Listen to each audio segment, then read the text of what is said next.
I felt so bad for Demi. I had to wipe it off and stuff. Well, isn't that the dust that, like, when we were moving, we smoked out of that little... That was the box? Is that the dust? Is that your foot dust? It could be.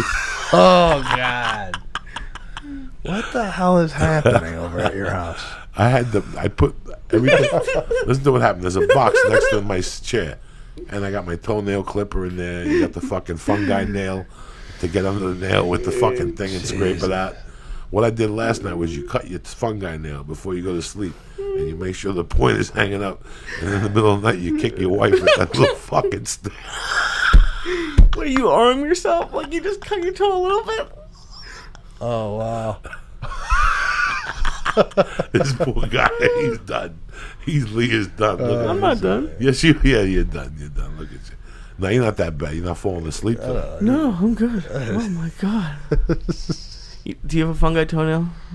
Okay, listen to me. What happened? Any type of product that is used for your feet should not be in open display. No, I put it in a box. I put all that shit, dog. Who the fuck you think you're dealing with? I know, but is the toolbox of toenail stuff out in the living room? No. I have it hidden, and then I break it out at night when everybody goes to bed. Okay, the way you were sounding. But what happened was one night I went outside before I did my feet, and I had a canister full of weed like this. But sometimes you don't close it right. Mm-hmm. So when I walked back in, I threw the canister in there to finish buffing my feet, and the weed spilled over. It's $40 worth of weed. I just can't throw it away. So whatever was in there got smoked. You know what I'm saying? Toenails. Oh, my God. Fucking foot dust. Whatever the fuck was in there. Hey, we've all done worse. You know what I'm saying? Whatever was in there. Oh, wow. That remind me never to, like what's in that thing? This is pure weed. This didn't fall in the box. You know what I'm saying? There's not even like a 1%? Nothing. No, damn. Nothing. The other one had little pieces of aluminum in it. From the bubble gum and shit we were smoking. That who gives a fuck? It's all good for you.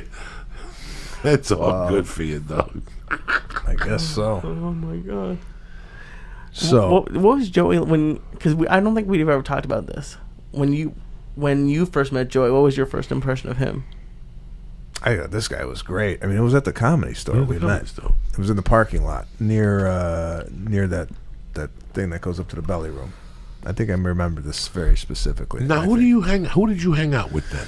I hung out with Brett Ernst. I hung out with Mike Young. That's right. Sam Tripoli. That was like our little crew that we had at the store. But then I met you, and it was just one of these things where, you know, very outgoing, like no one I've ever met before. I mean, I come from the northwest suburbs of Chicago, and this guy comes out, and you were very personable and very friendly, and then you left for a while, and now you came back.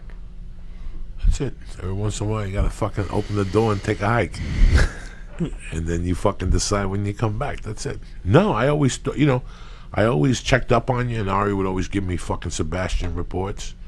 Was that your guy, Ari, and you hung there? Yeah, Ari and me always hung, and then I remember going to Dallas one time. And at that time, you were dating a girl from Dallas. Yeah. This has to be 6 years ago. Yeah, this was 7 years ago. Yeah, a while back. This was 2000. What are we? 2008. Yeah, this is a while ago. And I remember talking to the dude and telling me that, but I wouldn't see you in circles. I would go on the road and go to the Improv and do Bray and all that shit, but I just wouldn't go to the store, So, but it's really weird. You're getting old when you see these kids that.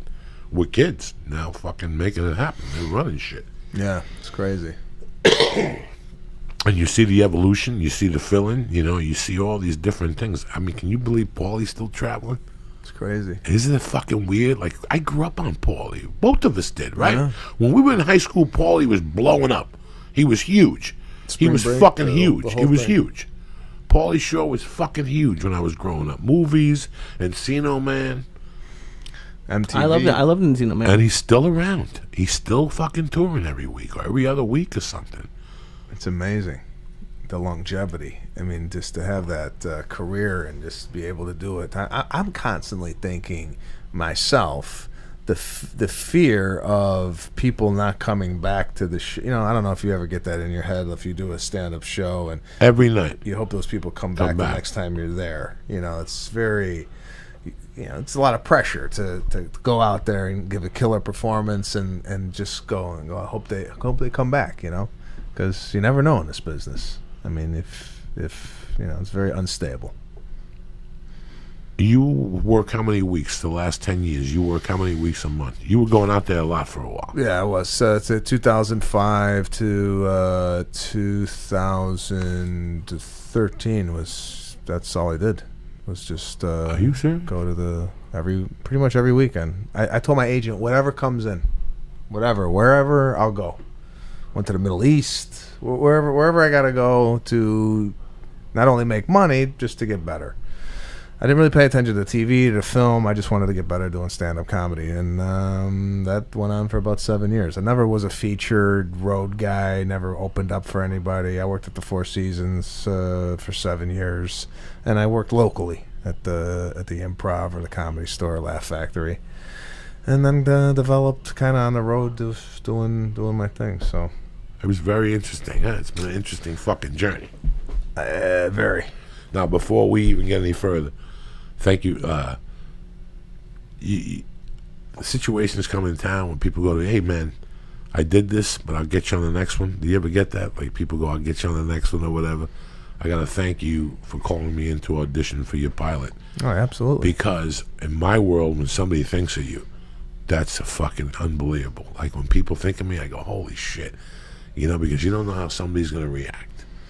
They get a TV show, then they won't talk to you. They think that you, and when somebody gets a TV show, I'm fucking happy for them. But I also know how all the stars have to align. And a lot of the stars align for you. You had fucking Greg Garcia, who's a savage, and now, fuck it. They said no, whatever, the Weber censors it, but you still got a great career going on, and you got 90 other 2,000 other fucking networks, Sebastian. Yeah, no, it's all right. That's the beauty about today, that it doesn't really matter no more. It doesn't really matter. No, it doesn't. I mean, at least I got the experience of doing all that, the casting and watching people come in and audition and being behind that camera instead of in front of it. How was it? It was, it changed my way I would go into a room doing auditions just to watch people, because you could tell when people come in whether or not they're good or not. Just the behavior, the nonverbals, the way they put the notebook down, and like, hey, it just. Oh, Jerry said to say hello to you. Oh, hey. You know Jerry? Yes, I'm good friends with him. He's a character. Oh my God! And you're sitting outside going, I didn't get this fucking role. And then you sit there, listen to the guy, and you're like, thank God you knew Jerry, cocksucker. You would die without Jerry in this town. You're terrible.